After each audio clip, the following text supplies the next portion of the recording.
ভারতীয় ভাষা সাহিত্য ও কলা সংস্কৃতি পরিষদের বিশেষ সাহিত্য বাসর।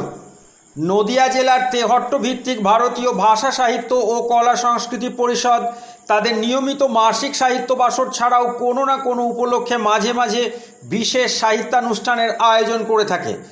গত 6ই মে সোমবার নদিয়া জেলার সুপ্রসিদ্ধ ঐতিহাসিক স্থান মহাপ্রভু চৈতন্যদেবের জন্মস্থান বলে পরিচিত নবদ্বীপ শহরের পীরতলাস্থিত গৌর গোপীনাথ সেবা ফাউন্ডেশনের আঞ্চলিক কার্যালয় গৌর গোপীনাথ মন্দিরের একটি কক্ষে ভারতীয় ভাষা সাহিত্য ও কলা সংস্কৃতি পরিষদের একটি বিশেষ সাহিত্য বাসর আয়োজিত হয়ে গেল। উক্ত অনুষ্ঠানে ভারতীয় ভাষা সাহিত্য ও কলা সংস্কৃতি পরিষদের সম্পাদক কবি তাপস কুমার চক্রবর্তী, বিশিষ্ট সাংবাদিক মহিতোষ মজুমদার, তরুণ কবি ও সম্পাদক অপূর্ব বিশ্বাস, শিক্ষক ও সমাজসেবী শ্রীবাসচন্দ্র রায়, সমাজসেবী সত্যজিৎ বিশ্বাস, সমাজসেবী ও ব্যবসায়ী দীপক পাল, কবি ও সাংবাদিক মেঘনাথ বাহাদুর থাপা, শিল্পী বিবেকানন্দ বিশ্বাস প্রমুখের উপস্থিতি ছিল উল্লেখযোগ্য। এরা প্রত্যেকেই স্বরচিত বা পছন্দ মতো কবিদের লেখা কবিতা পাঠ করেন। আপনাদের জন্য রইল অনুষ্ঠানের নির্বাচিত কিছু অংশ। মেঘলা মন। মেঘেদের কান্না পেলে অসময়ে এই শহরে বৃষ্টি নামে, কোনো কোনো বৃষ্টি বয়ে আনে নির্বাক সন্তান।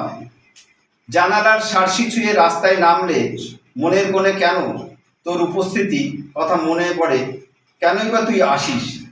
ভেজা বাতাসের সঙ্গে স্মৃতিগুলো জমাট বাঁধে গল্পে, বিগত ছুঁয়ে থাকা অভ্যেসে বোবা সময়গুলো কিভাবে শেষ হয়ে আসে।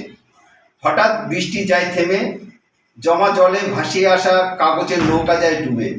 যেটুকু জেগে থাকে শুধুই অপেক্ষা, সেই জলে স্নান সারে দুটো কপোত, দুই ঠোঁটের মাঝে একরাশ অপেক্ষা।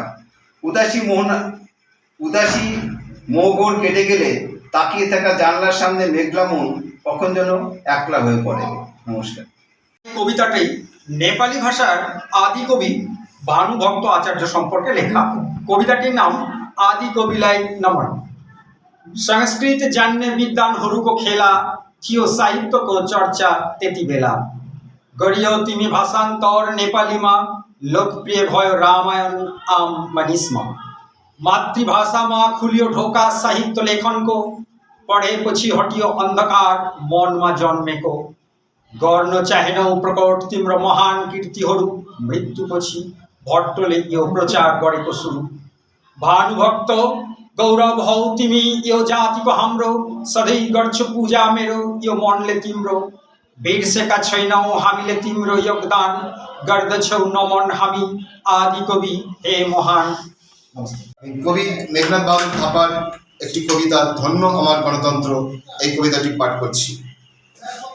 ঘুমের ঘোরে স্বপ্ন দেখি নতুন প্রভাতের, গণকে পেশাই করার যন্ত্র, ধন্য আমার গণতন্ত্র। নানা দলের নীতির চাপে সুখেই ঘুমাই বারুদ স্তূপে, রোজই প্রাতে খবর পড়ি কেবল হতাহতের। অতীত খুঁজতে চাই না, শুধু জানি আমি কর্মহীন। নবদ্বীপ থেকে ক্যামেরায় মহিতোষ মজুমদারের সঙ্গে বিবেকানন্দ বিশ্বাসের রিপোর্ট, নবকাণ্ডারী নিউজ।